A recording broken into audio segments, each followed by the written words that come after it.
आज बांग्लादेश और पाकिस्तान की।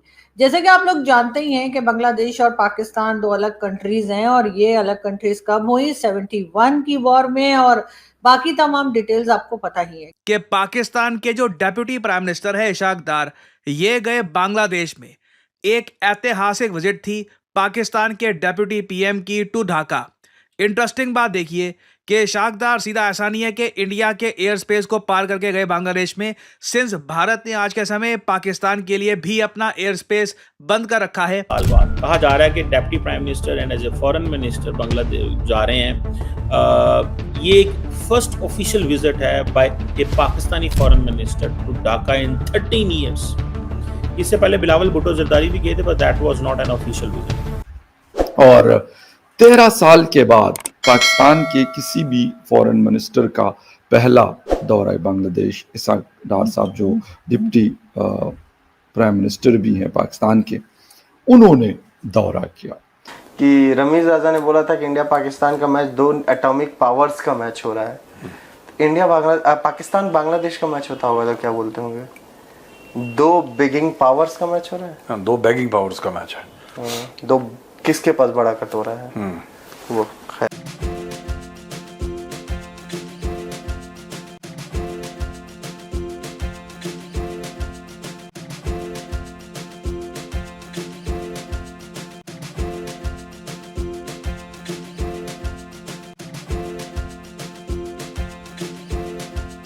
किस तरह से हमारे यहाँ जो अब हमारे सीनियर जर्नलिस्ट हों, चाहे एक्टिविस्ट हों, और कई लोगों उन्होंने अब ये बताना शुरू कर रखा है कि किस तरह से हमने बांग्लादेश के लोगों को परेशान किया था, किस तरह से हम उन्हें तंग किया करते थे, जिसके बाद उन्होंने ये फैसला किया कि वो एक अलग कंट्री चाहते हैं। और बार बार हमारे यहाँ ये कहा जाता है कि जी ये भारत ने करवा दिया।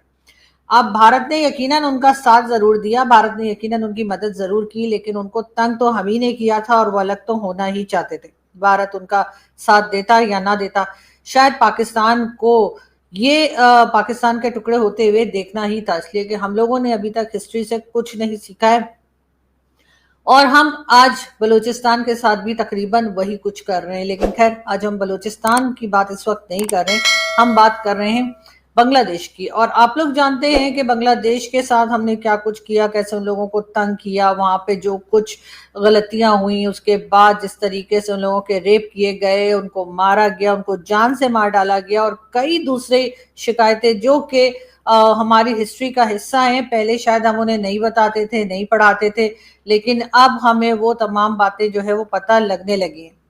पाकिस्तान के वाइस प्राइम मिनिस्टर सीधा घूमकर चाइना के रास्ते यहां पर कैसे भी पहुंचे हैं यहाँ पे बांग्लादेश में। ये नॉर्थ ईस्ट इंडिया का जो रीजन है ये भी यूज नहीं कर पाए। जो आसियान देश है, म्यांमार की जो टेरिटरी है, वहां से ये पहुंचे हैं बांग्लादेश में। और वैसे आप अगर विजिट में देखो तो ट्रेड को लेकर कुछ डील साइन हुई, छोटे लेवल की डिप्लोमेसी पर बातचीत हुई, मगर सारा जो मामला था, सारी जो रिदम थी, मोमेंटम थी, ये अचानक से रुक गई जब बांग्लादेश ने ये कहा कि देखिए बाकी सब तो सही है, आप सॉरी कब बोलोगे। पाकिस्तान ने कहा किस बात का सॉरी। बांग्लादेश की सरकार ने कहा 1971 में आपने एक बड़ा जेनोसाइड किया था हमारे देश में, बहुत सारे बांग्लादेशी मारे गए थे। कई एस्टिमेट्स के हिसाब से बताया जाता है कि जो एक्चुअल नंबर है बांग्लादेश में मृतकों का, ये 3 लाख से लेकर 30 लाख के बीच में कुछ भी हो सकता है। क्योंकि ना सिर्फ 1971 में, ड्यूरिंग 1971 जब तक भारत ने बांग्लादेश की लिबरेशन में एंट्री नहीं करी, तब तक पाकिस्तान की आर्मी अपने ही लोगों पर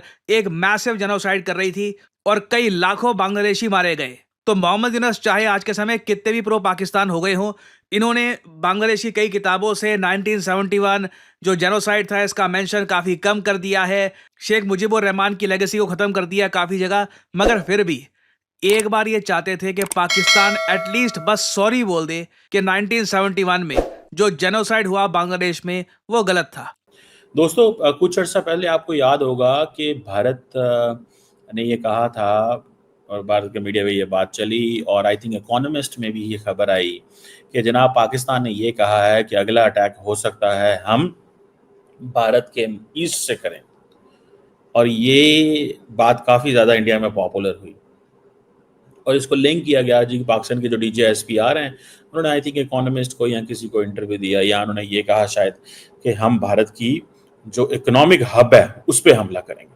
तो करना, परेशान हो गए हम लोग 2.5 साल से, ये भी परेशान हो गए, हम भी परेशान हो गए, करो फिर।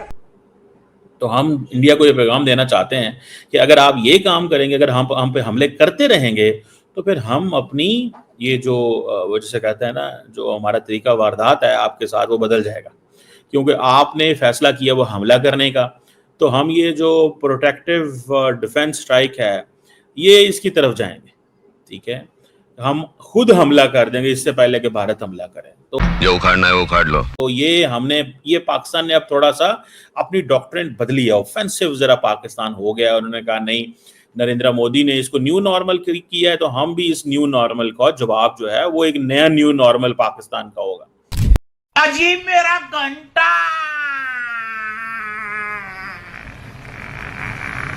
अब इस विजिट को इंडिया के अंदर बहुत देखा जा रहा है। ये विजिट 2-3 माह पहले होना था, लेकिन इंडिया ने पाकिस्तान पे हमला कर दिया, विजिट डिले हो गया, और फिर वो महीना 2 इस चीज़ों में सारे में 3 महीने लग गए।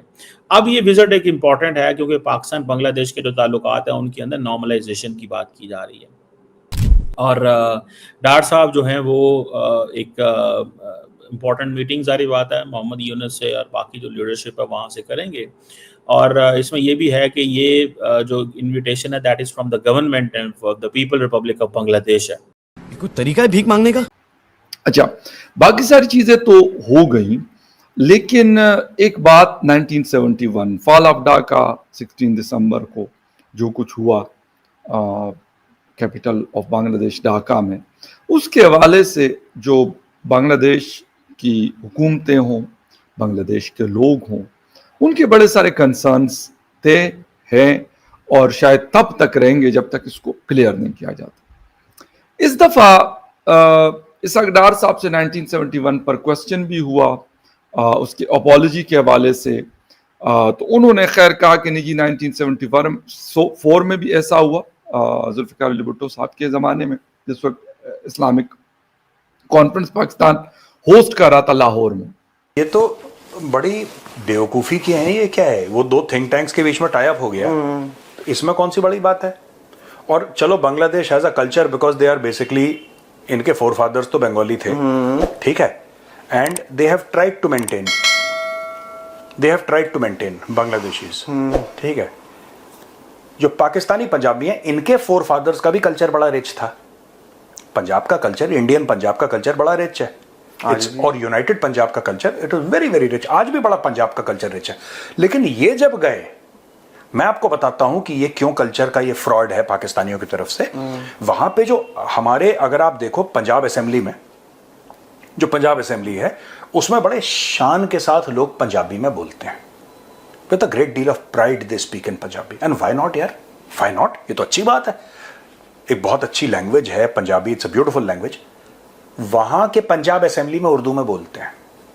मैं आपको एक बात बता रहा हूं ना, ये जो कल्चरल एक्सचेंज कहते हैं, कल्चर तो है नहीं पाकिस्तान के अंदर, सबकी तो हत्या कर दी इन लोगों ने।